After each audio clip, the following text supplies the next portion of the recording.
Independent fact-checking and corrections are encouraged. Can we get a cup of coffee in here, please?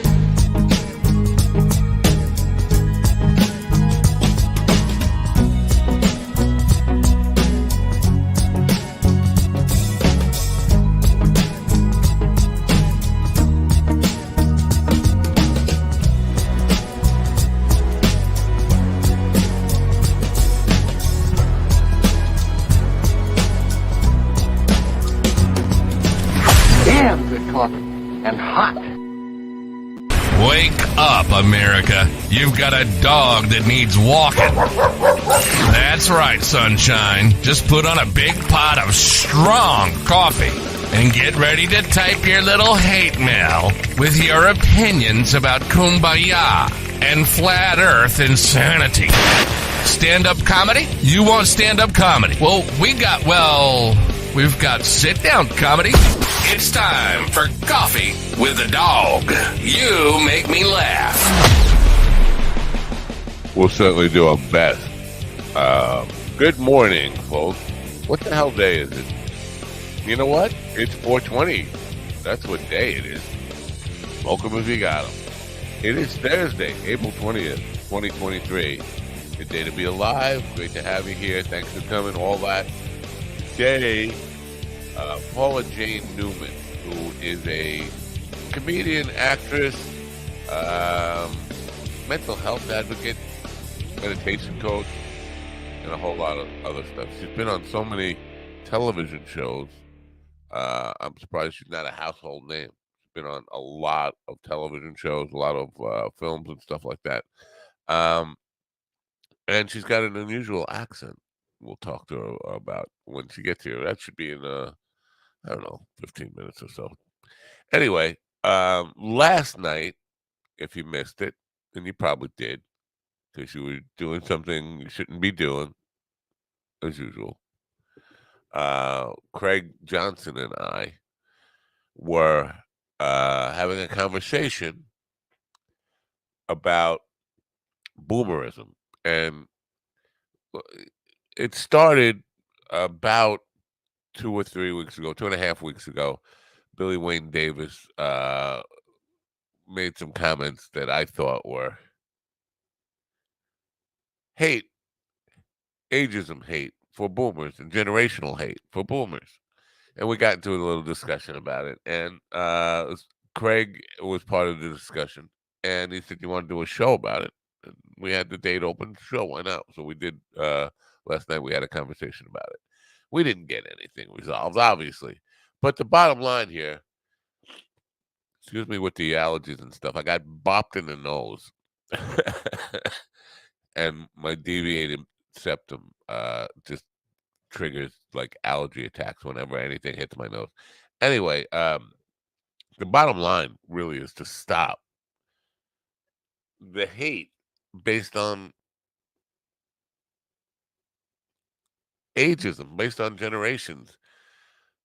It doesn't make any sense. It's as silly as hating somebody as where they're from, or their gender, or their race, or any of that stuff. You got to judge people as individuals, and if you group think about people, you're going down the wrong road. Anyway, that was the gist of the conversation last night. And it was fun to talk to Craig because Craig does a lot behind the scenes for a lot of different people, but rarely do you get to hear from him directly. I did offer Billy Wayne equal time to come on and kind of, I don't know, argue with us or restate his points, but he doesn't seem interested. He deleted the original tweets. I hope he took it in good humor and good faith. It was not supposed to be like, I don't know, angry at all. Anyway, so that was last night. And what's going on in the world today? Do we even know? It's been not raining here, but just gray for about a week. Not fun when it's gray. Not fun at all when it's gray. Robert F. Kennedy Jr. running for president or primarying Joe Biden. Now, I would say that most people would like to see another, even even if you think that Joe Biden is done a great job as president, you probably, and I say even if you think he's done a great job as president, you probably would like to see somebody else running in 2024, somebody younger, somebody who is I don't know, still alive. And again, so I started this whole show today about talking about not hating based on ageism. It's not like I hate the whole group. I'm not hating on anybody. But let's get that clear.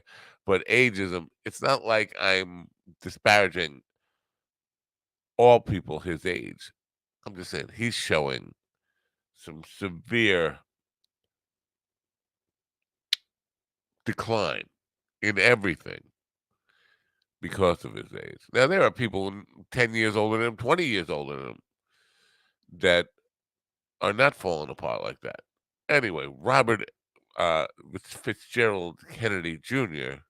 running for president seems ill-advised.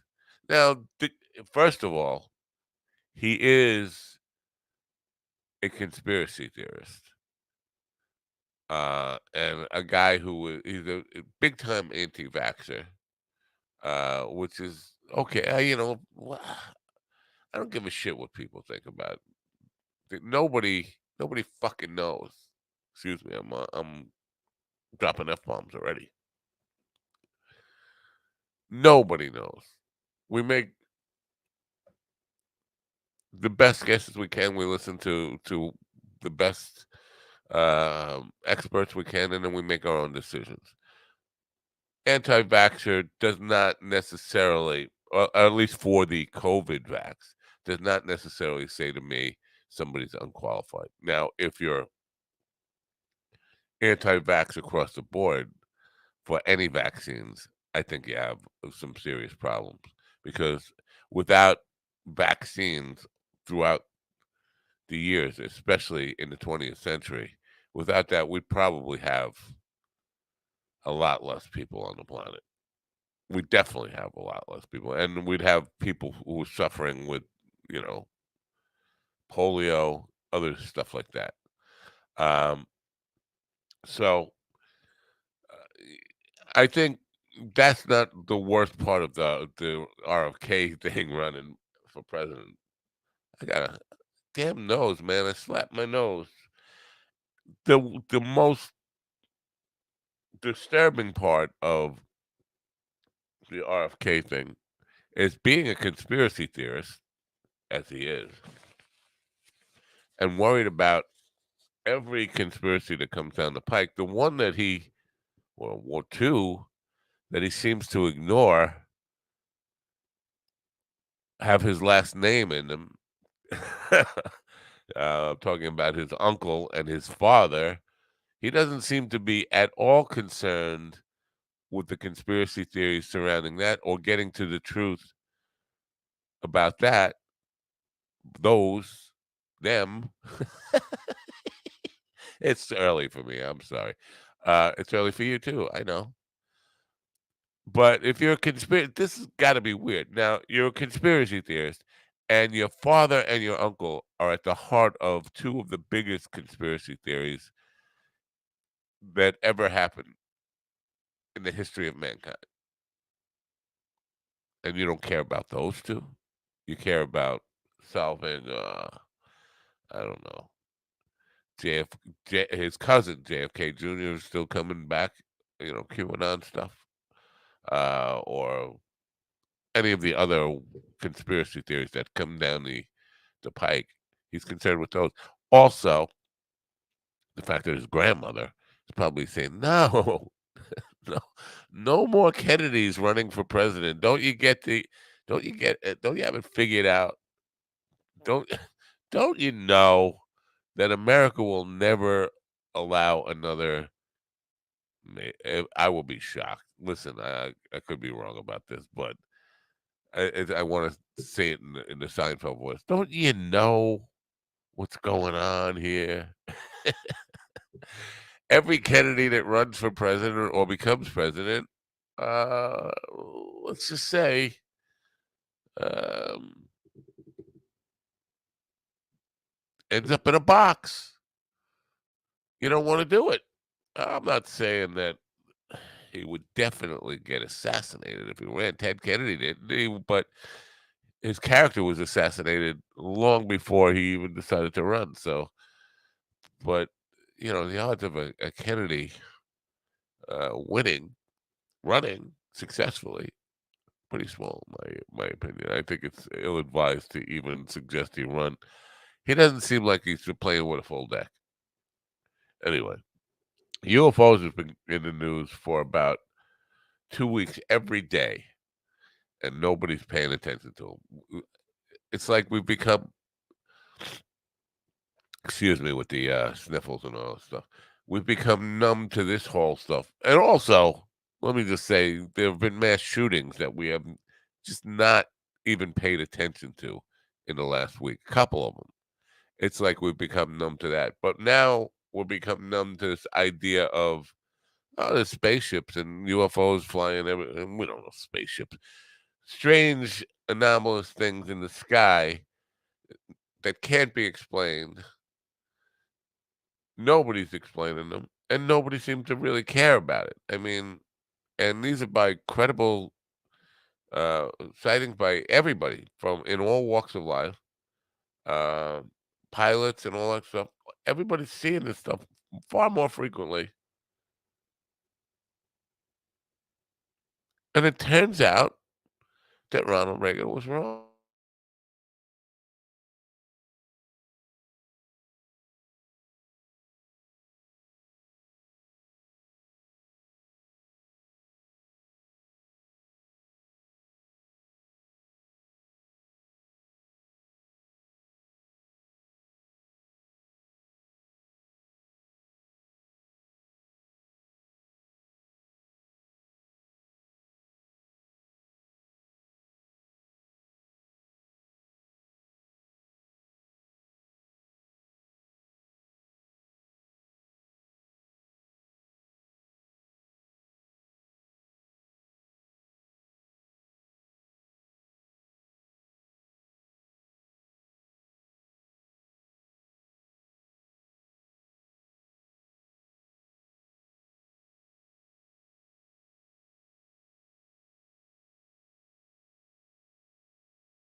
Well, that was certainly awkward. We had a power outage here in the studio. We're still waiting for the radio side to come back. I apologize for that, folks. I don't know exactly what happened, but we got the power back now. I apologize for that. Just waiting for the audio side to come back before we get to our guest today. Gonna be a wild one today, I think, and we have another show tonight. Hopefully, we get whatever gremlins are going on here solved by then. I'm going to play some commercials for you while I get the radio side back up and running, and I'll be with you in just 1 minute here. Now, things are going really wacky here. Enjoy some Koa coffee while I get this going. This episode is brought to you by Koa Coffee. If you are a coffee connoisseur and want to experience the best coffee Hawaii has to offer, no blends, no compromise, try the true taste of aloha. Koa Coffee produces premium Hawaiian coffee, hand-picked, expertly roasted, and delivered from Hawaii to your door with aloha. From award-winning 100% Kona coffee grown on the slopes of the Mauna Loa volcano to the unique mocha beans of Maui, they strive to provide their loyal customers with the best quality and freshness. Since 1997, Koa Coffee has been known far and wide as a product of utmost quality, and their awards prove it. Koa Coffee was featured in Forbes' Top 10 Coffees of the World. This is the coffee Forbes called the best coffee in America. Find out what it's all about. Go to minddogtv.com/coffee.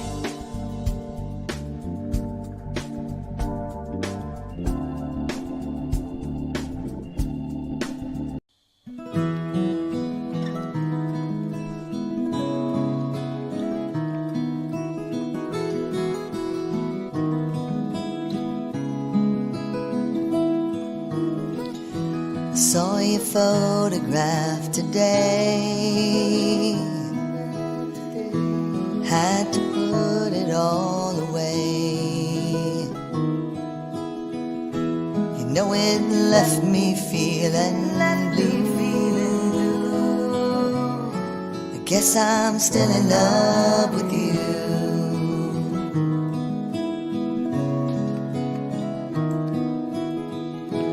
When I see you out around,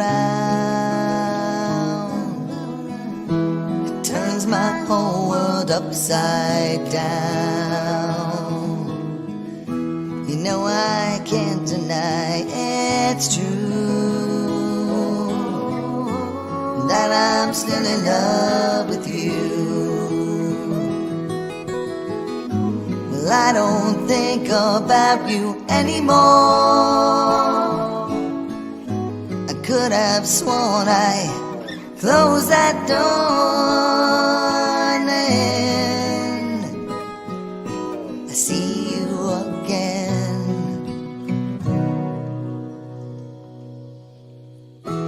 After all the time gone by, well, I can't find a reason why. Could possibly be true. That I'm still in love with Yeah. you. Okay. All right, tell me about it. Guess I can't deny it's true. That I'm still in love with you. Coffee with a Dog is live streaming now. Yeah, it's about time.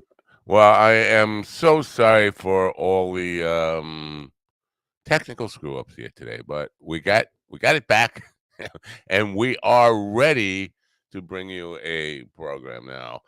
Paula Jane Newman is my guest today. Paula Jane Newman has got a resume that's really, really impressive, performing in hundreds of television, stage production. She is a comedian, a mental health advocate, a meditation coach, actress, and so much more. She has performed on lineups including Margaret Cho, Daryl Hammond, and more notable Los Angeles stages include the Comedy Store, the Laugh Factory, Flappers, Comedy Chateau, just to name a few. Internationally at the Sydney Comedy Club, Happy Endings Comedy Club, which sounds not like a comedy club if you ask me. In Sydney, I guess I have to go to Sydney and check out what's going on over there. The Edinburgh Fringe Festival, Edinburgh. Edinburgh. Say things right. Fringe Festival and the United States at the famous House of Comedy. Where the House of Comedy is famous? How come I don't know about it? Anyway, she's here now. Ladies and gentlemen, please open your ears, open your minds, and help me welcome in Paula J. Newman. Paula, I am so sorry for you must have been like, what? I'm supposed to be on the show. Welcome. Oh, well, thank you for having me. And maybe I should just quit while I'm ahead after that fabulous introduction. Yeah, well, I'm good with introductions usually. This is one of these days. You never know what's going to happen. So you talk funny, but I talk funny too. But I know that people are not sure where the accent's from, and I'm not sure. I mean, it's British, right? British. Yes, it is. And it really depends who I'm talking to as to how strong it comes out, because people don't understand me. So I've adapted. I came over as a teenager. So you get me around a bunch of Brits, then it's going to get thick. Well, And my here's the family used to thing. know. These ears are. I listen to a lot of accents because I talk to people all over the world. And just recently, I was talking to an Australian model by the name of Maddie Fogg, and you sound like her, which is weird because but I know you're British, not Australian, but it sounds Australian to me. Does that make sense? I think we would just call you ignorant. Okay. Suddenly there's a technical difficulty and I disappear. No, is that an insult? Is that considered an insult to be sounding Australian? No, I mean, it's not as bad as an insult if you call a New Zealander Australian. They get upset about that. But, I think it's the same everywhere in the world, that we have to find some way to better ourselves. So there's accent snobbery, no matter where you go in the world. And so, Brits don't like to be called Australians, and Australians definitely don't like to be called Brits. Really? All right. Well, lesson learned. I don't really have any problem with people because people generally think I'm from Brooklyn. I've also been told I have a very Jewish accent, which I don't know what that means, but I'm not Jewish. It doesn't bother me when people mistake I kind of laugh at it. I think it's pretty funny to see that it confuses people whose ears are not attuned to it. And so, how long have you been in the States? Well, I've been giving my age away too much, but it's been 30 plus years. Really? And none of do you work hard at keeping your original accent, or because when I go places like my accent will change within 3 months of me changing locations, and I will start to adapt the sounds of the place that I'm in now. No? You're right. When I would first come and I'd change coasts and whatnot, my family would know if I was on the East Coast or the West Coast for sure. When I first came over was when I would call it that, like accent fatigue almost. Like it's not just trying to understand different words in the same language or inference, it's also then learning how to speak so people understand you. So that took up a lot of energy. And so there was a lot of back and forth when I first came out here. And of course, going to agents and auditions, it was always, can you do an American accent? And then I'd go in sometimes without an English accent. And then when I do it, they wouldn't believe me. So it was this constant back and forth. Who are you? With acting, not so much for comedy. That doesn't matter so much. But I predominantly landed in the voiceover world, which is how I make most of the dosh. And they need that English accent. So in that realm, yes, I do have to make sure I'm up on the Brit lingo. It's mobile, not cell phone. Right. And certain things, as we introduce new words, vocabulary in our everyday lives, we have to keep up with different countries use different words. Interesting stuff. And so you strike me as somebody who probably knew what she wanted to do early in life. I mean, with regards to be in the arts, whether it's comedy, acting, or not, or anything creative. Yes or no? Did you? Yes. Now you must be an old soul if you figured that one out, because this is the first time we've met. Well, I talk to a lot of people, and a lot of comedians who will get into it late in life. It's not so much like a personality thing; it's where you are in your development and mastery of the craft. Because you seem like you've been doing it a long time and have put in the work to be where you are, rather than coming at it at a late age. Does that make sense? It does. I love it. But I will say, actually, did become more dedicated later in life Yeah. to it. I call it the third time. You know, there's something, as we know with comedy, that the rule of three. There is something very special about three, right? It's not it's not a coincidence that we have comedy rule of three and the Holy Trinity.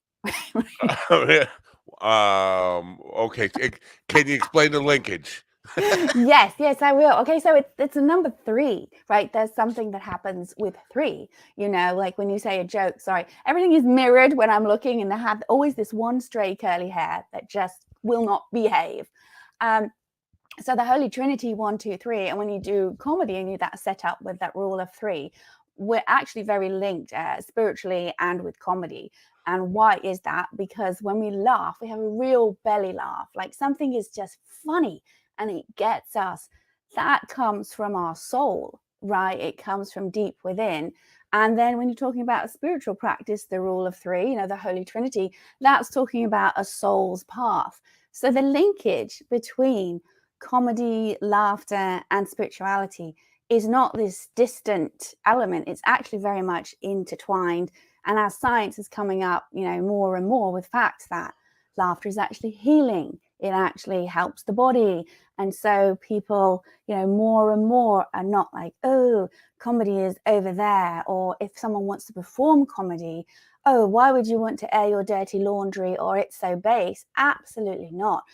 The spectrum of it has become more and more wide and more acceptable, and people are understanding it as a modality. I mean, you even have laughter yoga now. I did not know that. It's weird for me, or unusual for me, to talk to people, because I talk to people in the new age part of conversations and spirituality and all that kind of stuff on my nighttime program. I talk to comedians during the day.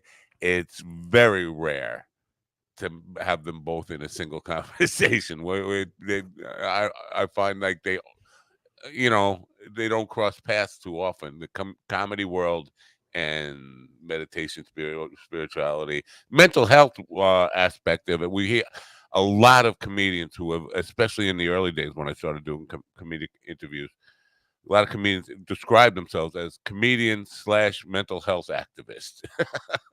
But not too many are. When did that start? Did you come into that at an early age, or did that happen as the spiritual quest? Oh, the spiritual quest. Hindsight, right? 2020. The more wisdom we have, we can look back and we can see where something was tracking all the time, right? But at the time, we don't see it. So I was always an individual who, growing up in England, in the environment I was in, it was almost like you're just a little too witty. Could you stop calling stuff out the way that it was? And we have, everybody's got people like to drink a little too much. There's always that family, passed down gene, as we could say. And it's like, don't be too loud. Don't speak your truth. Now, what is comedy? Comedy is either calling something out talking about what you're not supposed to, right? And having this almost philosophy point of view, right? And so I actually became very much immersed into religion when I was a teenager. I became a born again Christian and was very much into that. And my mum at the time was just so delighted that there was not going to be an unwanted pregnancy, that she didn't care. She was just like, oh gosh, great, that'll keep, and then it was like, then I became a steadfast vegetarian, and I was always searching, right? Always searching.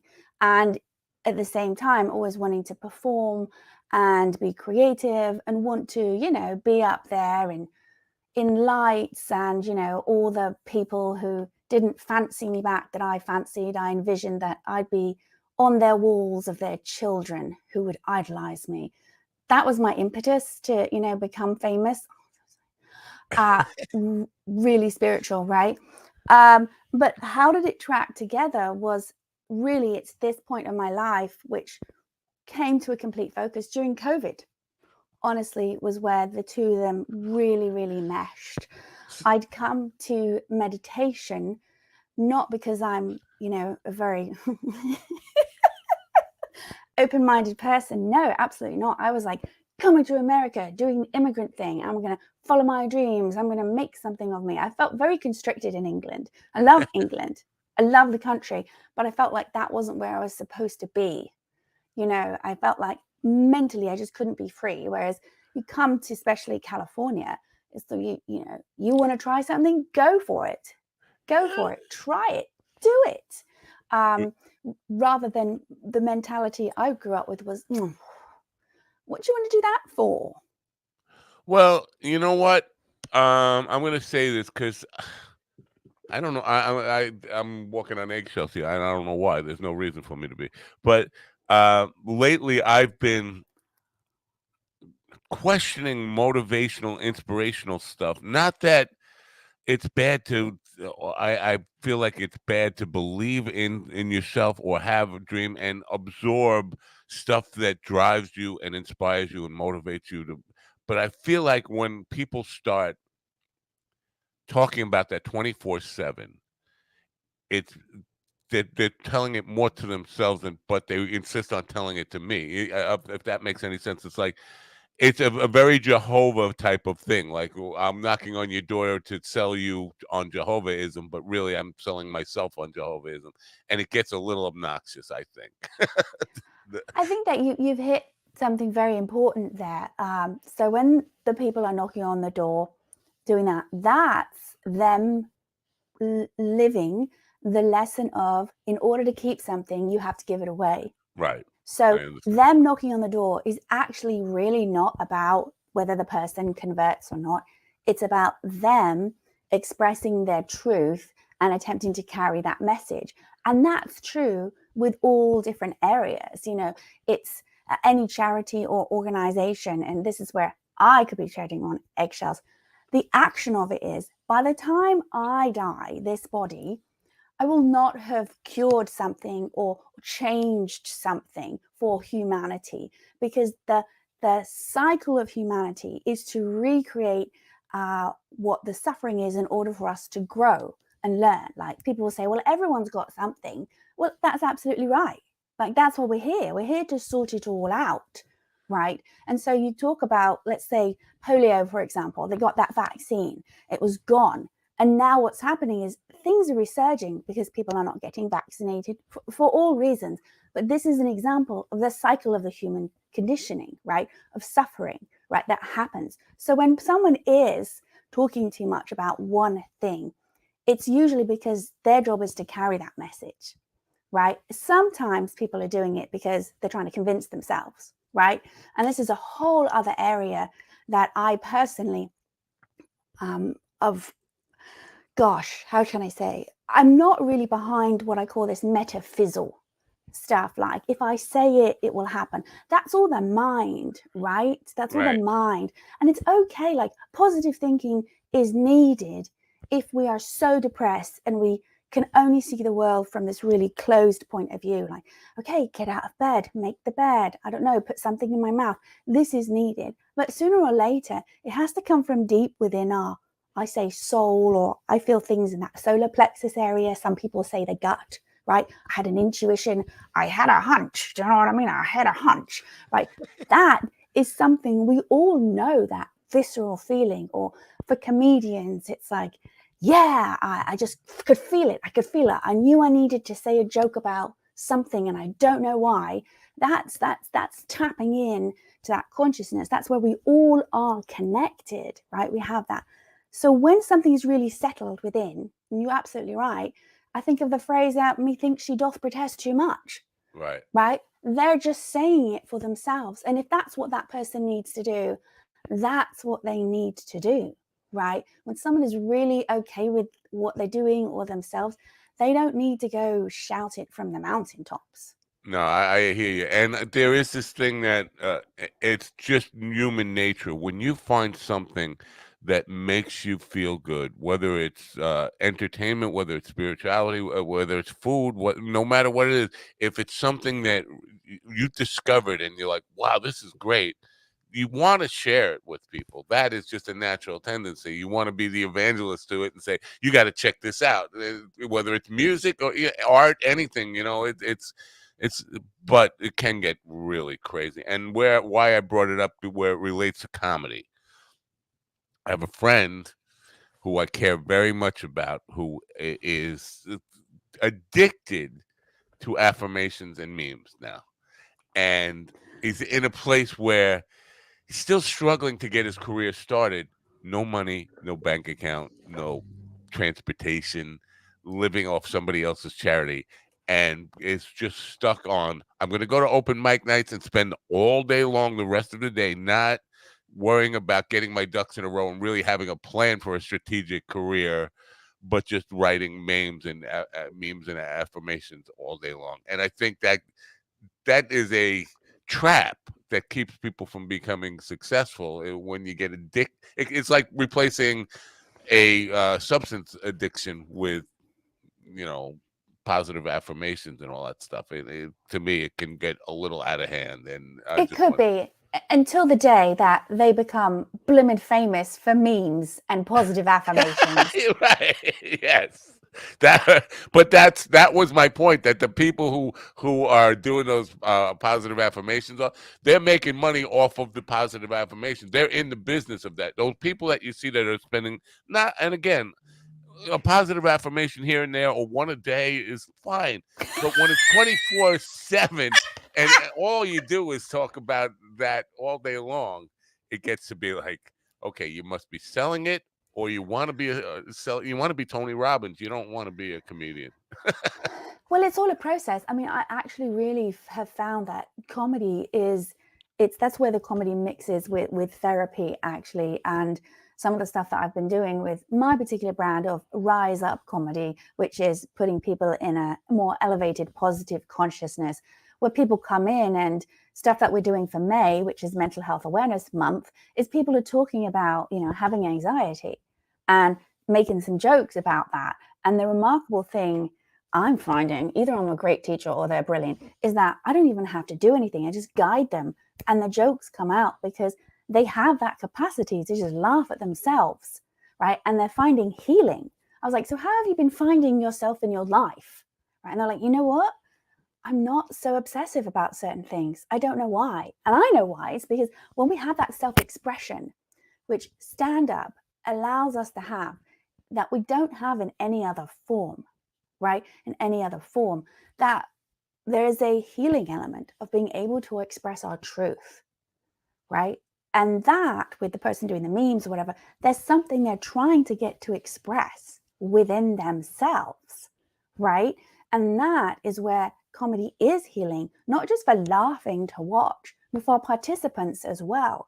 So who knows, maybe that process of that person for 2-3 years needs to go to open mics, need to do what they need to do, and then they're ready to just either pop off and say, okay, I'm closing the door altogether, and this is what I'm doing with my life, or they're just so ready and they say, that's it, no more mics, no more memes, I'm going for bust. Right. Do you get less or more or the same amount of heckling that a comedian who is not talking about these kinds of things would get? I would imagine I get less I would because think so. I also, with what you're saying, referencing someone who's, I call it energy, expounding energy, like they're overspending their energy, right? For me, I can't do that. I also have chronic pain from a long-term injury, so I have to monitor it. So I'm very strategic about where I place myself to either do a show, or if I, ever did the open mics, because if I come away more depleted energetically, and that's not saying a heckler can do that, because sometimes a heckler actually can bring something up and one finds something, right? If I'm in a place where I'm depleting energetically rather than growing, I won't go back there. So it will stop that heckling environment because I'm not overspending my energy in areas, right? So if I'm overspending and I'm doing a show and someone heckles, I just, I can't take it. But if I'm in and centered, I either have the power to be able to shut it down straight away or say something that then allows the audience to shut them down, right? I mean, obviously, if someone is just too drunk and they're not cognizant, it's time for people to walk them out. Yeah. Now, part of it, you just said you strategically choosing. I don't know. I'm paraphrasing what I heard, but strategically choosing the places you choose to perform.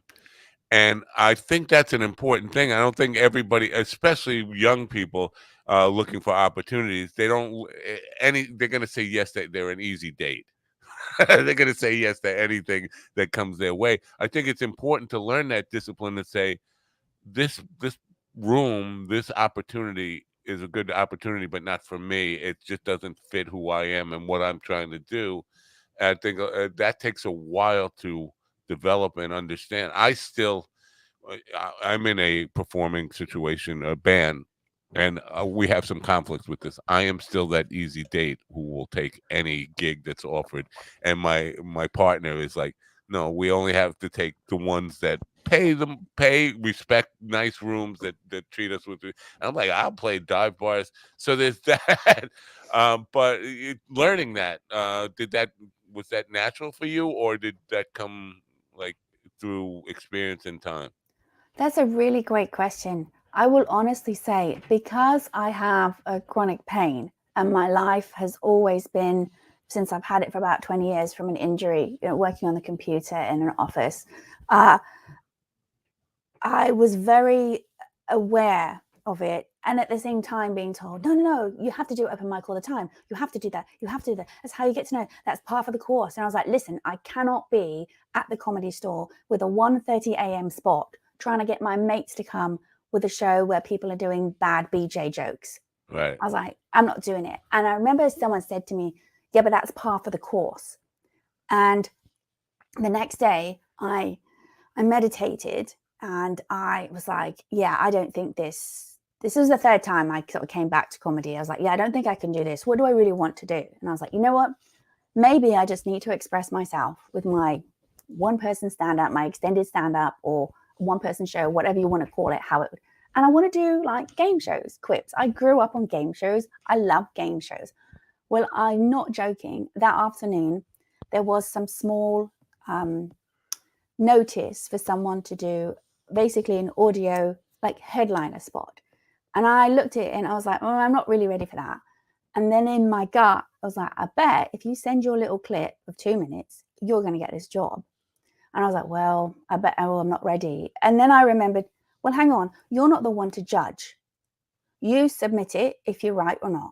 Well, I had a doctor's appointment. I came out of that appointment and I'd booked the job. And I was like, oh, crud, what do I do now? I don't have an hour. And so then I was like, well, I better get to know what this is. Long story short, there's like, oh yeah, by the way, would you come this week and join in and do just little quibs for our game show? And I thought, okay, well, if this is how quick my soul questions are, I better hold on to my hat because it is pretty fast. But what I found was there was reciprocity. I was in the right space. And I then started to listen to my own voice more. And even though that's par for the course, and I want you to know, I feel it so much within comedy. Like if you go to a different city, like when I went down to Australia, you go to it's a whole different vibe. It's like the gatekeepers are up, and it's like, who do you think you are? You know, and you have to get into that vibe and understand. So you're constantly learning. And it is so hard to not want to get pulled into what the game is. You have to do all these mics. You have to know all these things. And that's fine. But the reality is people can do the game for decades and not really make a penny. Right. What a great answer. Well, because you started with saying the phrase par for the course and understanding really that the course is not your course. You wanted to design your own course. And I think that is the best advice that any entertainer, anybody in the arts could have, is not to play by establishment rules or think that because everybody else went this way that you necessarily have to go that way. You can carve out your own course, and the only way you can really be authentic and true to what you want to do or who you want to be is to follow your own instincts and not lay out, well, everybody goes to the it goes through the same BJ jokes or whatever, dick jokes, and puts up with that. But it's not meant for everybody, and it's really important to carve out your brand so that when you get more established, people know what to expect from you, and that's not you. This is who you are. It's great to actually take control of that. Very few people, I think, do take control of that destiny, whether by intention or just letting the ride on the breeze, a feather on the breeze ride take you wherever it is. Very few people end up in that place where I'm the master of my own destiny. I created my own version of this, whatever this is, stand-up comedy, music, whatever it is. So congratulations on that. Oh, well, thank you. But it's hard because especially, well, I can only speak for myself. I used to always think, oh gosh, in America, everyone always talks about themselves. But the reality is, when anyone says, I'm like, I don't know. I'm not you. So this is for anyone watching. Like, this is my experience and my truth. And if anything resonates, that's great. But it's so hard because I was always attempting to try to fit in, or because I was with the odd kid, right? I mean, my hair is a bit poopy now, but I had crazy curly hair, and I grew up where everyone was supposed to have straight hair and blonde, and I was brown, and they used to draw pictures of me on the blackboard, and I always felt off, and I got the wrong body, and so when I come back into this, because this is like third time, that's why I talk about the number 3. This is like the third time I came back into comedy, and I'm doing it my way because I left because I was like, I can't do this. I like, my soul was like, this is just killing me. The thing is, we live in this world, and one has to be able to have certain acknowledgements of maybe fitting in a certain way so you get someone's stamp of approval, but then doing it your way. And the people who do that, it doesn't matter to them if they become really financially successful or not. They just know they have to do that. And I'm of the mindset, not everyone is like this, that if you're going to become famous or like that, top notch, it's destined. You said the D word, destined. Yeah. That's going to happen no matter what. Because I know too many people who have, what we would say, messed it up enough times that it shouldn't be happening. And it is. And I know too many people, amazingly talented, do all the right things, and they're just not at that place. And so when I take that off, that burden, I put that backpack down, I'm free. And then it's okay, like, okay, I want to do this, but and comedy in the US doesn't pay the way that it ought to. How the money comes if people do clubs is through the merch. Right. That's how you make the money. And so, and then the corporate gigs. And so what I wanted to do is fuse all of who I am, which happens to be part of the mental health and the wellness and the comedy, having the little bite, as it were, in what I say, put that into what's missing. And you say it's so rare to have both worlds, but that's where there's the gap. And now this is where I get passionate. Like, I'm here for you to mind the gap. I need your mind in the gap to back what we're doing, have what's happening, because it will shift not only people in comedy being more empowered to really be who they are, right? And take that mental health step, but other people to realize that, they can express themselves. It's really music, you can express yourself. But going back to your truth from this is every, that throat chakra, speaking your truth. Look what's happening in the world. So many people can't. And being able to have a vessel to do that, whether it's you're a business person and you're doing it simply just for one showcase to do it, huge amounts of self-centered fear melt away. I did like lots of improv and all that kind of stuff, but the first time I did stand up with an audience, I was like, oh my God, if I've ever needed any kind of medication or mind altering substance, now is it. Like, it brings up so much fear within the body. But when I overcome that, I'm just so much more complete as a person. And that's why I think a lot of people who are open with mental health challenges that are in comedy is because they see the healing that happens with it and are acknowledging what it is to speak one's truth and have someone say, I relate to that, or even worse, I don't relate to it, and you bomb. Well, there's so much to unpack in that. We're already like 7 minutes from 10 o'clock here. I know it's very early for you, but if it's okay, if we go a couple of extra minutes, because there's a lot to unpack in that, and I wanted to talk about what you just said there. Oh, Uh, 100%. Sorry, I get very chatty. no, I appreciate what you're bringing to the table here, because I feel like this is important stuff that I want to share, especially with uh, young comedians, young entertainers, young creatives who want to be in the arts. Now, first, we started talking about fame. And I feel like fame, and I do agree with you.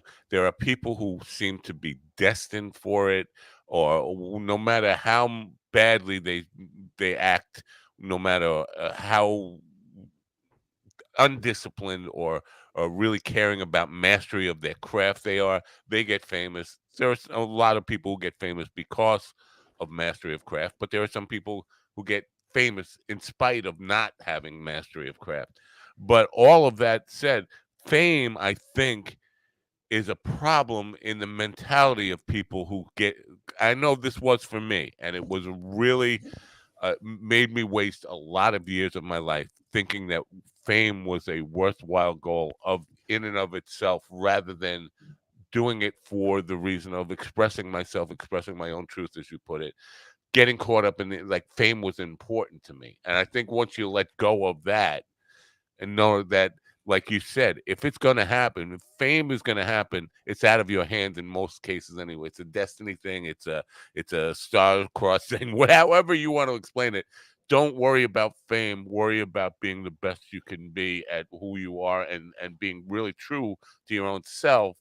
And if fame is going to happen, it's going to happen. And once you do that, I think it frees you up to really be happy and enjoy what you're doing.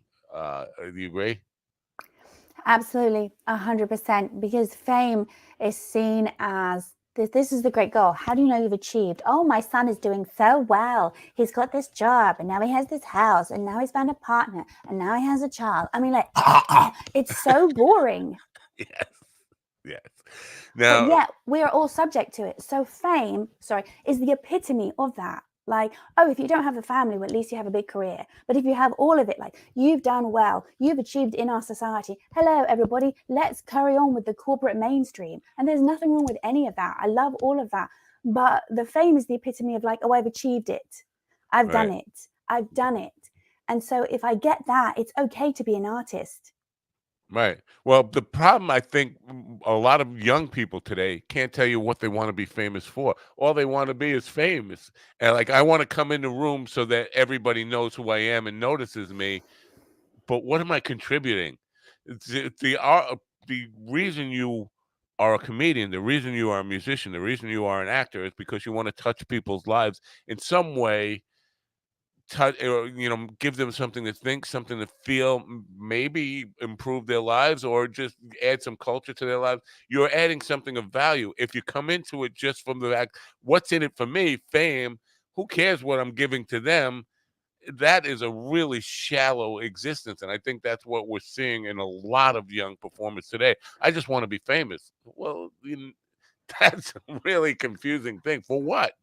I don't know. It doesn't matter. But there's like so much there to look at. First of all, artists, performers are not valued. So there's no money in that. And if that was to change, let me say, if we didn't have ridiculous money coming in from movie stars, and there was a better salary if you were an actor or a performer, you would find 80% of the people would disappear. Right? Because it's this prestige thing. Like, you could make it big. This is my way out of this environment if I had the golden ticket, or if I win the lottery, right? And then the deeper issue that you've hit on is that why so many just want to be famous. What is it? Being seen, being heard, being acknowledged. What if we worked on that stuff first? Yes. And then one would discover what we are to be seen and acknowledged for. And then the fun would come back for it. I mean, if we take backstage, the cutting down, is someone going to know that I do this joke and purposely set it up so if I say it, it won't work? All of that stuff doesn't need to be there. One also doesn't need to suffer to be an artist, to find the depths of one's soul. And why? Because we're not trained.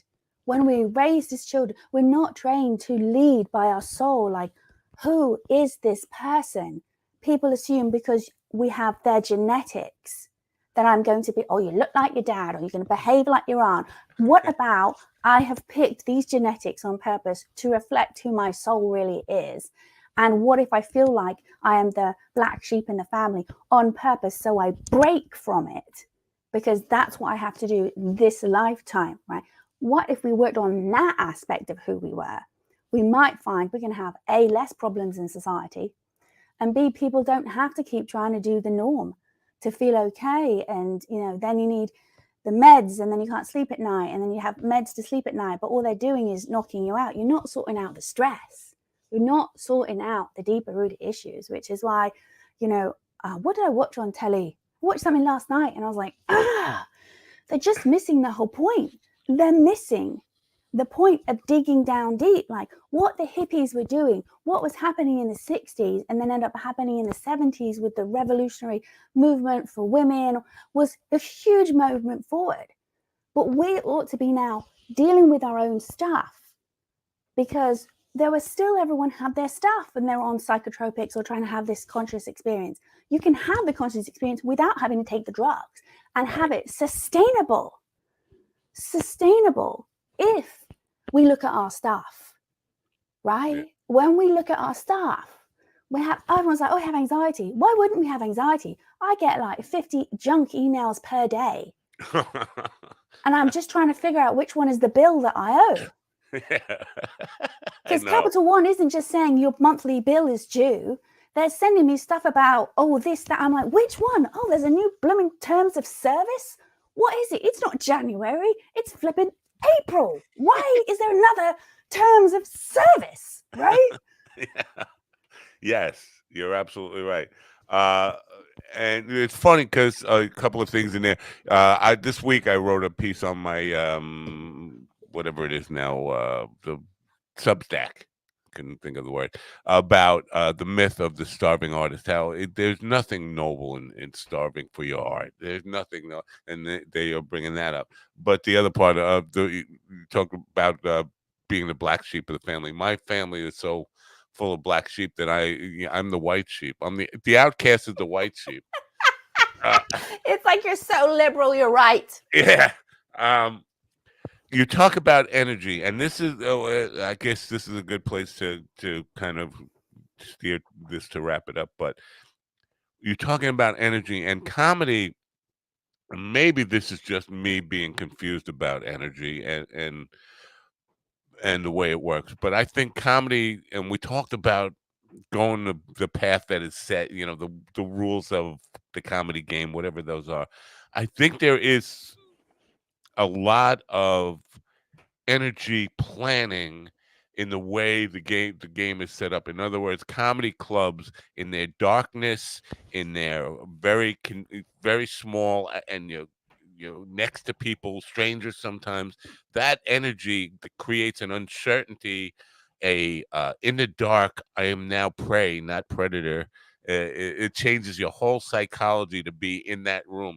That's different from being in a corporate room where you're on a big stage separated from people, sometimes by 50 feet before their first row is. It's all well lit up. The energy of the room is different. Does that affect your performance? It has to, doesn't it? Oh, of course it does. I mean, whether I've, had a burrito and a bit gassy will affect my performance,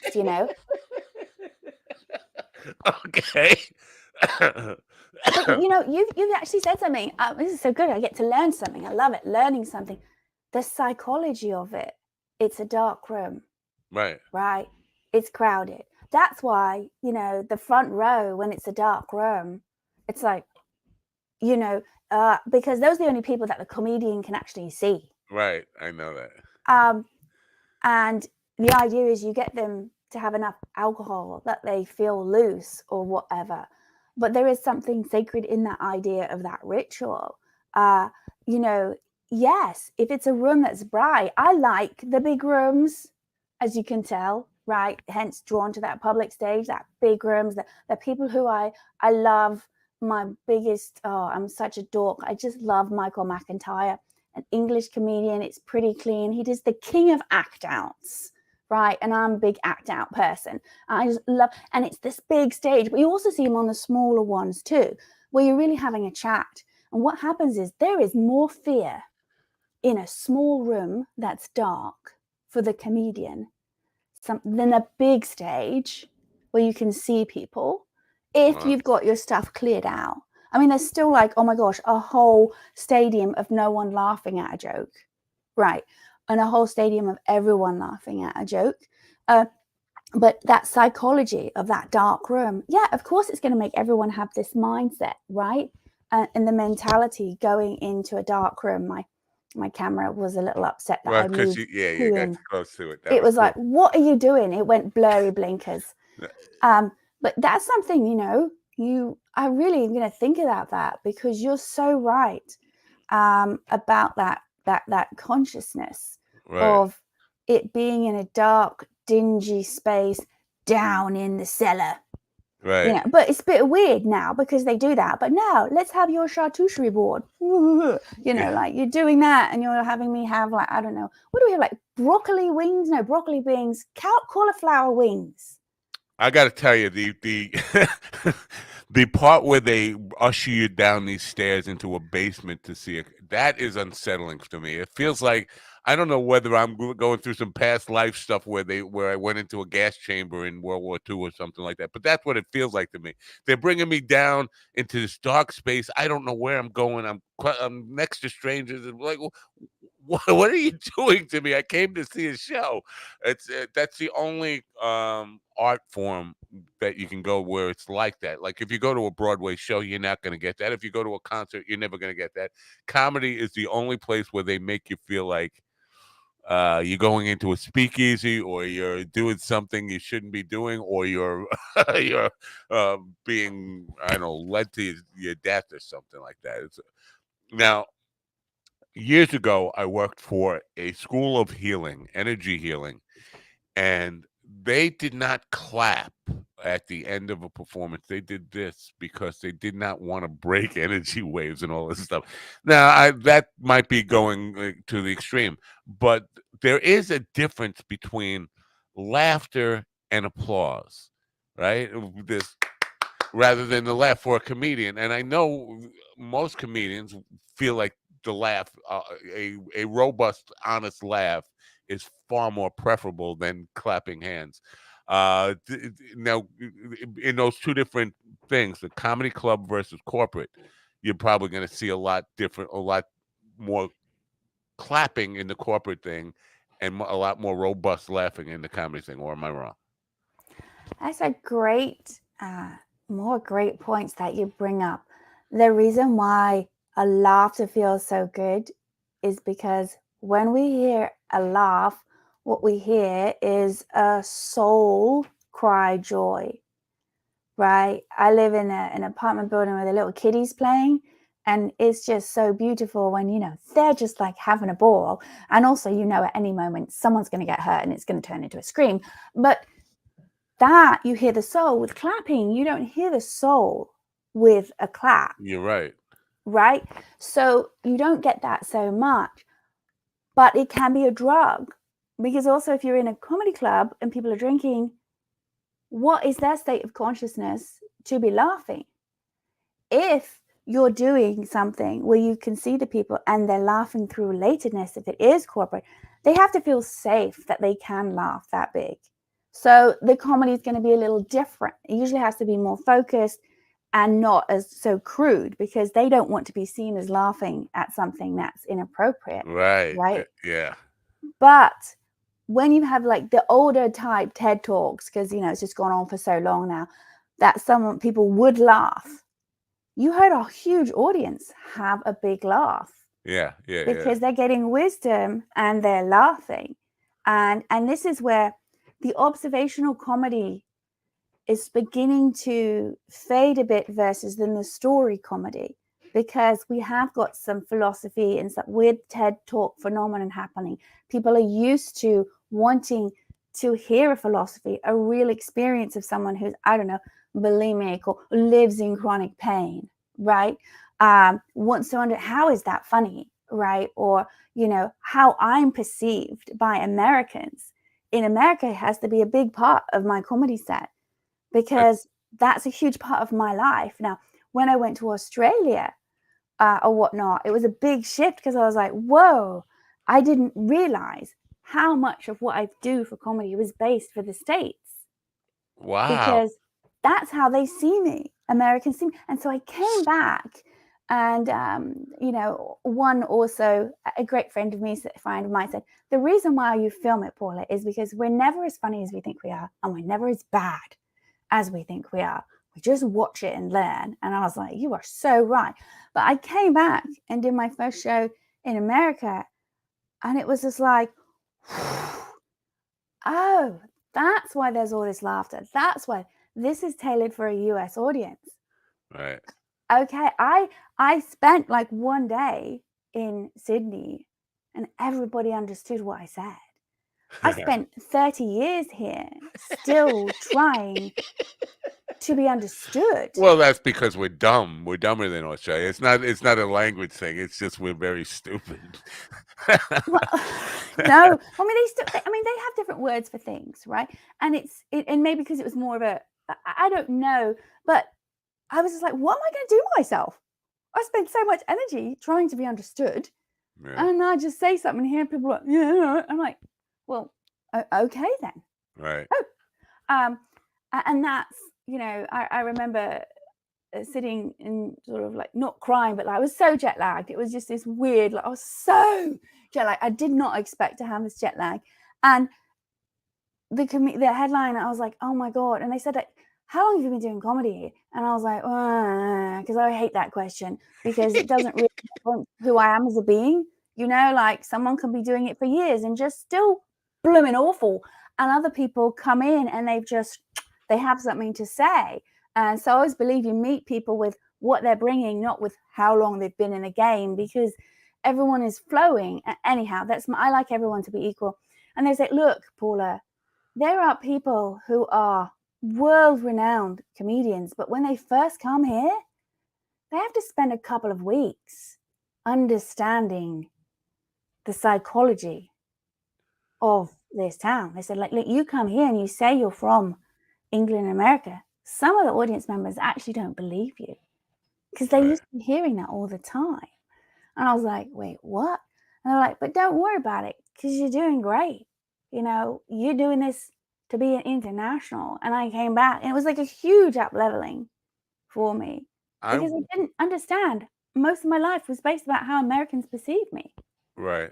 I wonder, because my intention in asking how long you've been doing comedy is not how long you've been doing comedy. It's a question that sounds like it's how long have you been doing comedy? The question really is, how long did it take you to discover that this is something you need to do and get the courage to actually do it? And that's what the real question is behind that when I ask people that. And I'm just wondering if everybody else who asks that question has the same intention that I do, or they really no, because nobody really cares about, like, you could be great if you're doing it a week, but what I really want to know is, how did you discover that this is who you are, and how did you get the courage to actually do what you want to do?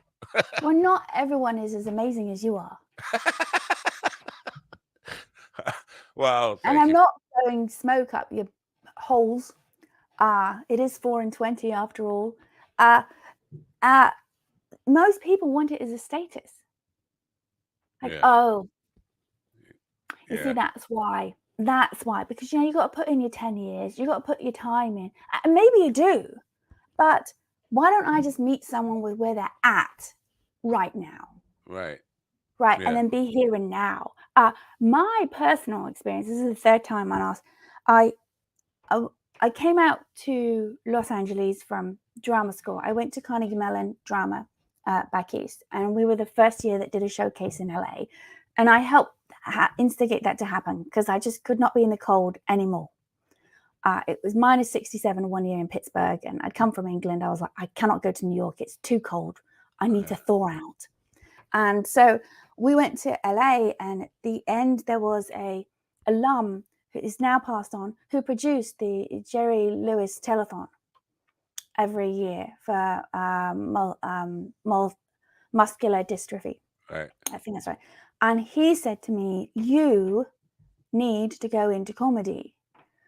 And I was like, but I don't understand how to do it. So I followed another alum who was doing comedy, and I just didn't get what was happening. And then I got distracted with auditions and whatnot and what I thought I was supposed to be.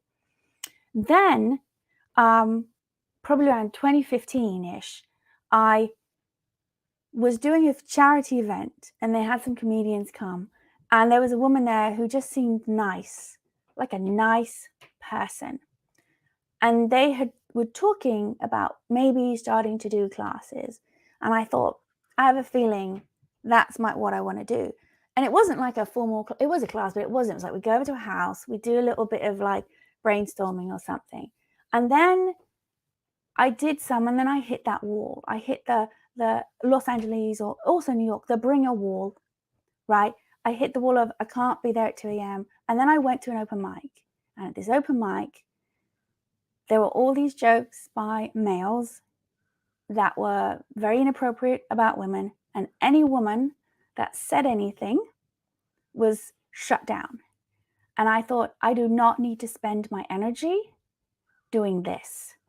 This is not where I want to be. And so I was like, that's it, done. And then what happened was COVID happened.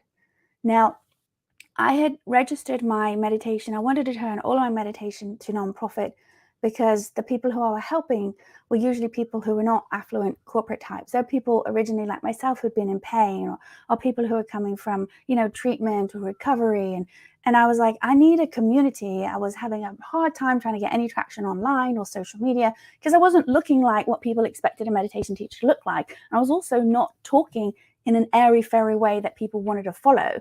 I was just very more down to earth. Like, the truth is inside of you. It's about opening up. How do we get to that? How do you get to be your own guru? And people are like, no. I'd much rather follow somebody else. I'm like, people say, I'm not like that. My teacher's amazing. But I just follow. And like, no.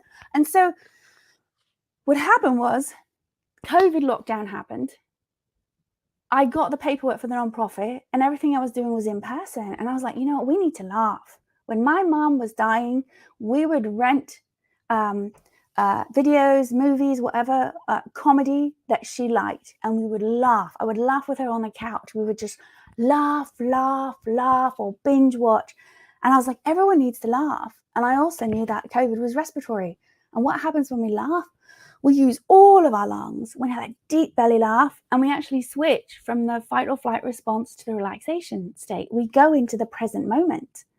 And so I'd seen another teacher behind a microphone who was in Australia, and I just reached out to them. And what happened was there was a comedy show. We just did it on Zoom, no big whoop, but it pushed me forward again. And the next day, a friend of mine who was on the show, who'd done comedy for a long time and improv and it didn't happen for them in the way they thought it would. So then they were getting, jobs that were paying, to be creative, but not that big celebrity thing, right? Okay. Very, very super talented. And they called me the next day and was like, so why are you not doing this? I was like, okay, I'm like not 22, trying to be like famous, okay? And I don't have like a skinny hot body. And so, like no one booker is gonna really be able to bang me. So like, because that's still there in the scene, right? And he was like, yeah, you still haven't answered my question there. Why are you not doing it? I was like, and so we were still in lockdown, extended lockdown, performances. People weren't showing up to comedy shows in Los Angeles. So I then did a live stream. And this time I was like the MC host person. And then the next day they reached out to me again. So you can do MC and transition into a whole set and basically have people fundraise for your own. Do you realize how rare this is? I was like, no. Do you realize why are you not doing this? And they were really the impetus of me coming back. But this time I was coming back to fuse all of who I am. And I want you to know it was painful. It was painful for me to like, oh, I got to try and do this. Oh, I got to call this person. I get more money doing a voice job than this headliner does all friggin' weekend. Yeah. Like, why am I doing this? And it's become so clear. It's the D word. It's part of my destiny. But that doesn't mean there's going to be uber fame or whatever happens. I have to do this. And it has to be fused with all of these things for me. So when I'm called a crazy person, when I'm told no one will show up for this kind of show, I say, that's okay. I'm going to do this anyway. And then when we sell 108 tickets and we sell out of a smaller venue, people, oh, that's what you're doing. I think there's a market for absolutely. There's a market for what you do, and I have been saying, kind of like on a soapbox about this, that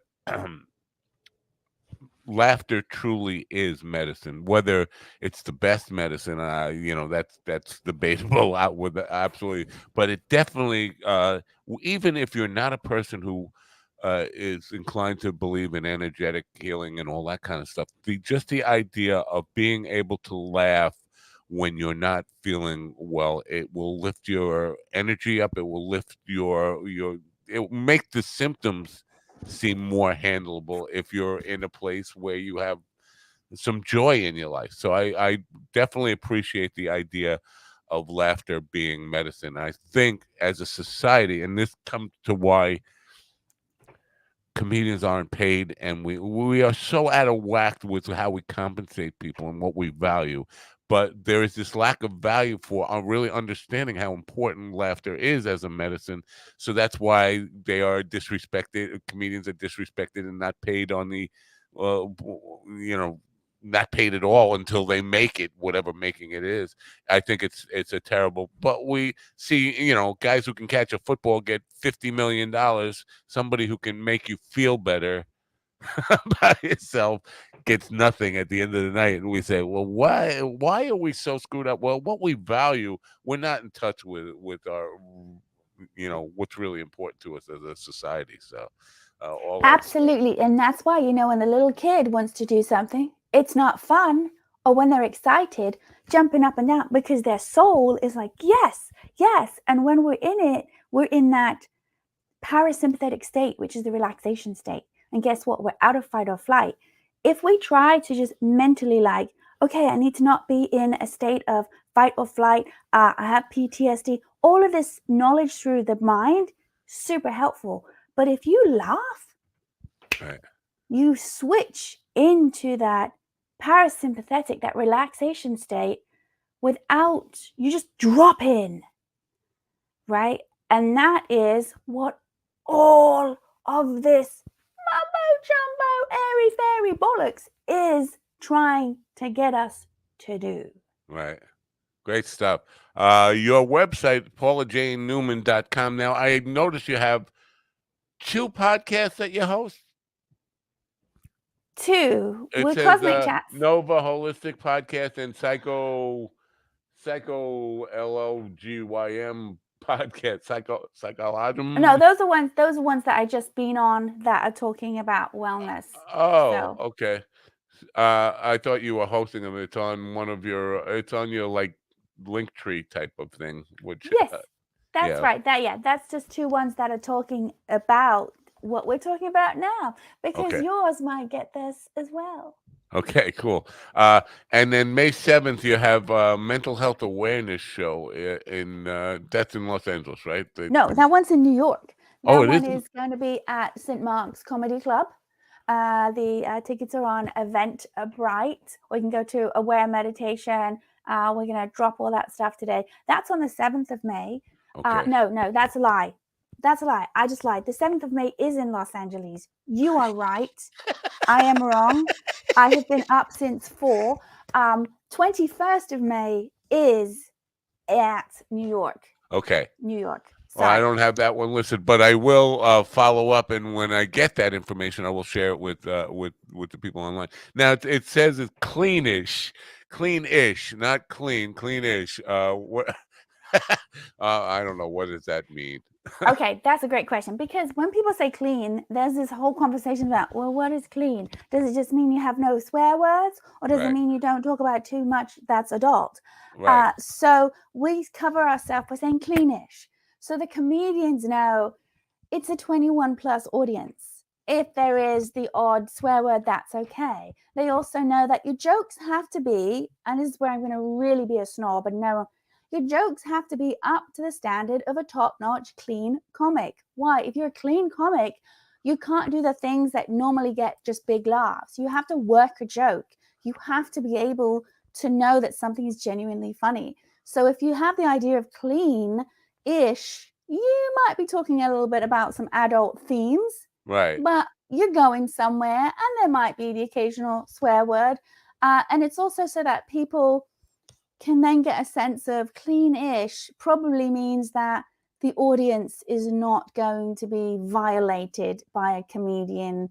Like some people like to do that for comedy, but I also want audience members to feel safe as well. Right. I think that's a pretty good description of it. But I think there are lots of comedians I'm seeing now who are using. Not a lot. There have been several that I've seen in the recent past who have been really good at using innuendo. So they are talking about stuff, not just stuff that is relationship or sexual or political even, but without any like real profanity in it, and using innuendo in a way that it is not. It could be perceived as risque. I don't know, is a term that people would have used in the old days. A little bit blue, but not F-bombs, not just total no talking about human bodily functions and all that kind of stuff in a graphic nature, but it's still adult in a way, and that I appreciate the discipline it takes to craft material in that way, to really write it out and stay true to it, and not, because for me it's difficult to get through a single show without dropping an F-bomb. It really is. And I've been trying lately just to get back into terrestrial radio. And it's a really difficult thing for me. But once you get used to that as like an interjection, like an or an and instead of using that, I'm dropping an F-bomb. Well, It's if you want to make money in America performing, doing comedy, you have to learn to be able to be clean. right. And I Yeah. was not interested in suffering for a swear word that doesn't need to be there 99% of the time. Right. And if it does, then let it shine. Can I just be a misogynist for 1 second and say I think women have a easier time grasping that concept than men do, especially young men. Young men feel like they have to be vulgar to be funny. They have to be profane to be funny. It's because they're performing for their bros a lot of times. There is the bro consciousness, and there is a big reason as to why a lot of women will not go to bro shows, and why there is a huge movement after COVID of all female lineups. Right. Yeah. And you know what? I said this the other day. First time in my life, I think the top 10 of my comedian favorites at the moment, more than half of them are women right now.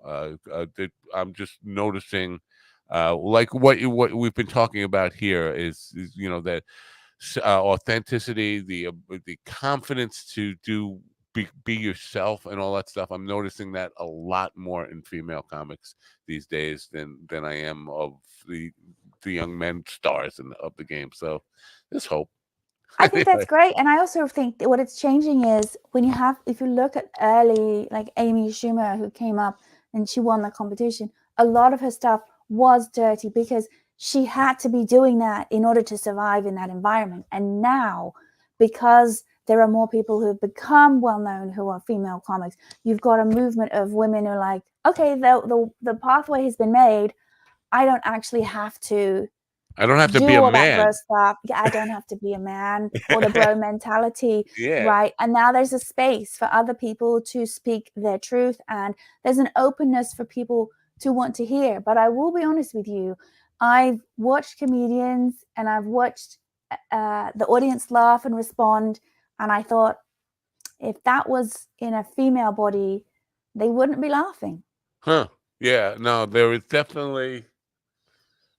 that, without a doubt. There is an element of that the kind of stuff that works for different genders is it's still there, but and the reason, and I'm going to let you go, I promise. But the reason I thought that my first comment to you, it seems like you've got the bug early in life, is because you have mastery of gesture that goes along with the jokes.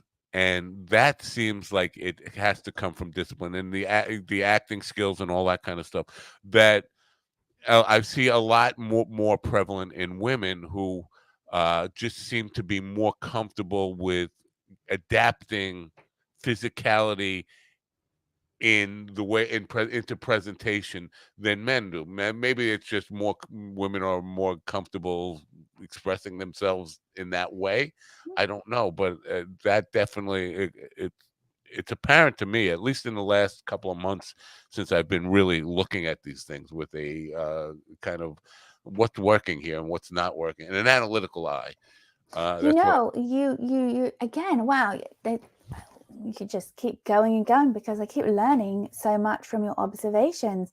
I'm naturally attracted to the male comedians that do have, like, Michael McIntyre, huge act outs, right? And some people who, long term.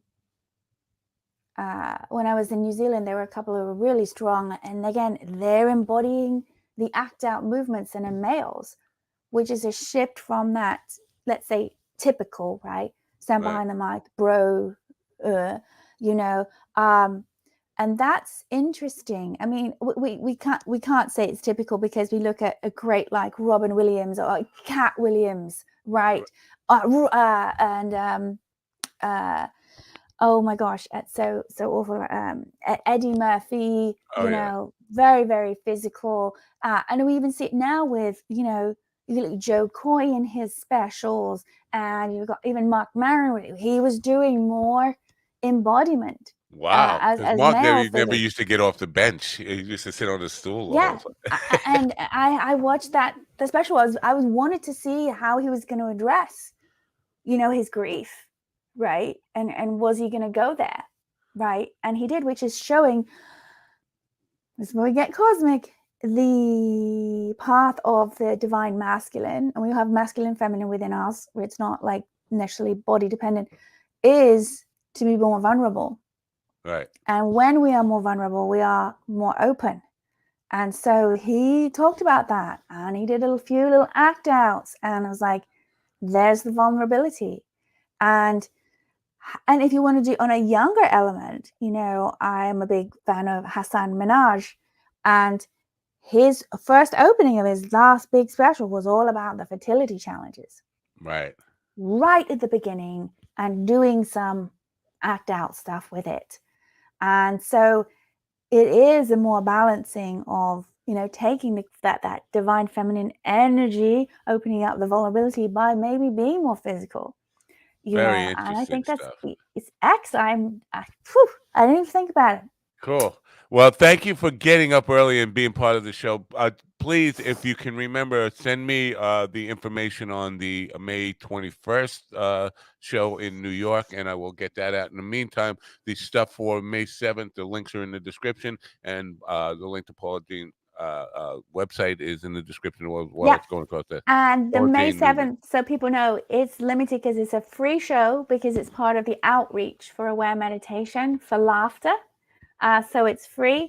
So those are going to be very limited ticket. And the 21st is also a fundraiser-ish. So there are ticket prices for that at St. Mark's Comedy Club. Excellent. Well, we'll look forward to seeing you. And please do come back sometime. I really enjoyed talking to you. Oh my gosh. Thank you for having me. It's been a learning experience, which is already makes me younger than when I dialed in. Excellent. That's good news. And I really appreciate hearing that. Thank you so much. Have a great day. Bye for now. Bye.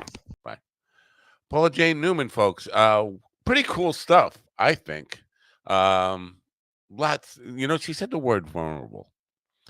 And when I had that guy on who was the author of the man, the guy, the woman hater man, the guy who wrote the book about how men are abused, and that guy, I brought up to the fact that many of the women guests, especially in the self-help realm of stuff, have used the word vulnerable to describe me, and he was really adamant. That's weak. You don't want to let them call you vulnerable. That's a bad word. I think the only way you can honestly approach communication in this world is to have some degree of vulnerability. You can't. It's a matter of trusting the person that you're communicating with, or people that you're communicating enough, not to attack you for being honest about who you are authentically. That's being vulnerable. And if you can't do that, then you can never really be honest with anybody. So maybe it's a matter of learning to trust. I don't know. But whatever it is, you have to somehow, at some point in life, let down your guard, or you can never be you. That's part of my takeaway from this conversation. I'm going to play a short song, and then I will be back to wrap up and give you a description of what is going to be happening tonight. Tonight, actually, I'll tell you about it in a minute. I'm just going to take a really short break, freshen up the coffee, come back, and we'll wrap this thing up. Let's see what we're going to play here. Let's go. I was playing that one before. Let's go with this guy.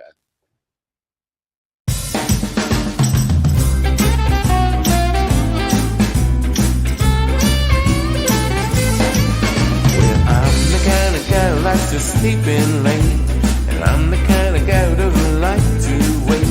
If you can handle that, we'll get along just great, 'cause that's the kind of guy I am. I'm not the kind of guy who likes to start a fight, but I've never been accused of being too polite, 'cause I got strong opinions about wrong and right. That's the kind of guy I am. And I'm damned if I do, I'm damned if I don't, I'm damned if I will, I'm damned if I won't, I'm damned if I try. Don't you understand? I don't give a damn. That's the kind of guy I am. Yeah, I'm the kind of guy who likes to laugh and joke. Every now and then I like to take a toke, but if I do too much I might just have a stroke. That's the kind of guy I am. And I'm damned if I do, I'm damned if I don't, I'm damned if I will, I'm damned if I won't, I'm damned if I try. Don't you understand? I don't give a damn. That's the kind of guy I am. Yeah, I don't really care. Time is my opponent. I'm the kind of guy who's just living for the moment. And I'm damned if I do, I'm damned if I don't, I'm damned if I will, I'm damned if I won't, I'm damned if I try. Don't you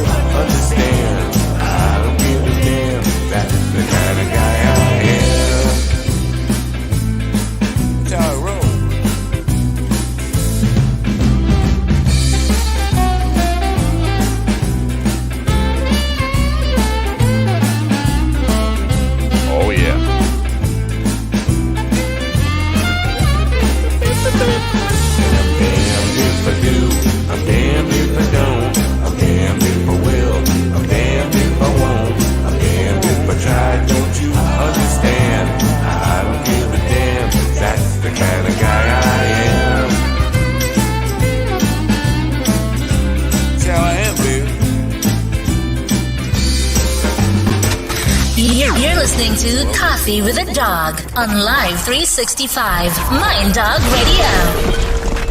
Ouch. Oh, yeah. Welcome back, folks. That was a really interesting conversation for me. Different because although I do talk to a lot of people who are into energy and meditation and spirituality and all that kind of stuff, and I do talk to a lot of comedians, rarely, look at these hands.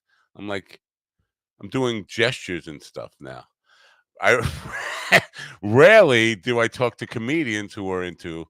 Now, I'm not sure of the whole numerology stuff. Maybe John Lennon was into numerology. To a certain, it was number 9 for him, which was not the power of 3. What was that show?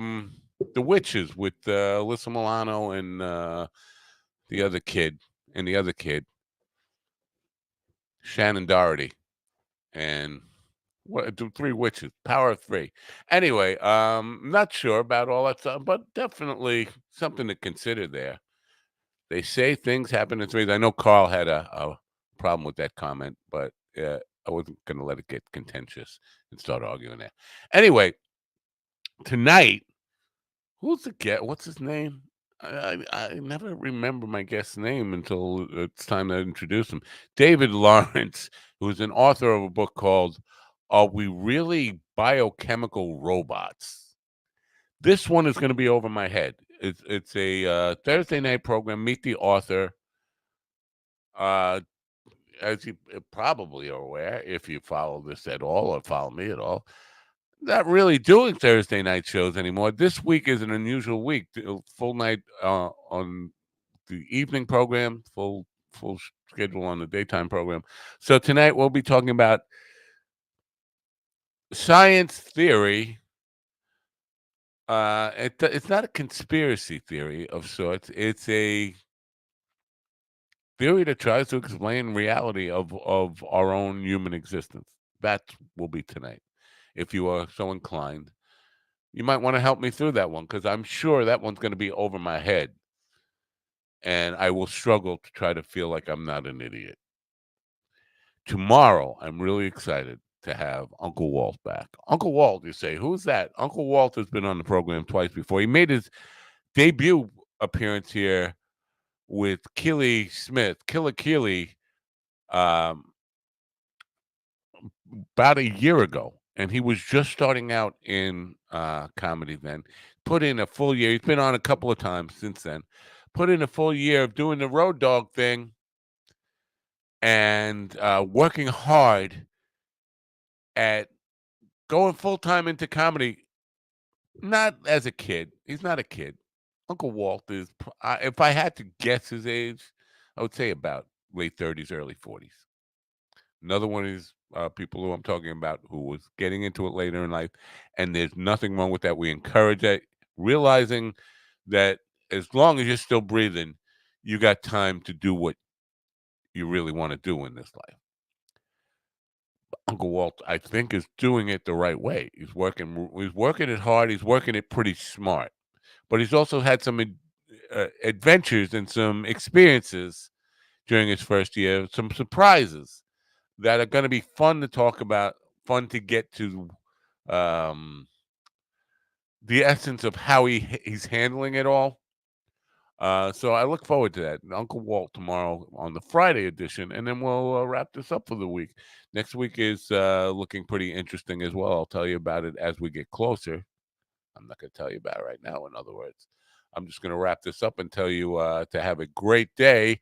And don't forget to turn on your radio. Thank you to Paula Jane Newman for being my guest today. A fabulous conversation, I think. Love to know what you think about it. And, write to Jackie. He wants emails. Send them jokeland@aol.com. Write to Jackie and tell him you love him. Tell him you're a fan. Make him happy. I'll see you tomorrow. Or I'll see you tonight. Join me tonight and then tomorrow. How about that? All right, bye for now.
to me, listen to me, listen to me now.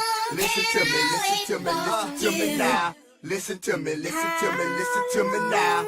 Listen to me, listen to me, listen to me.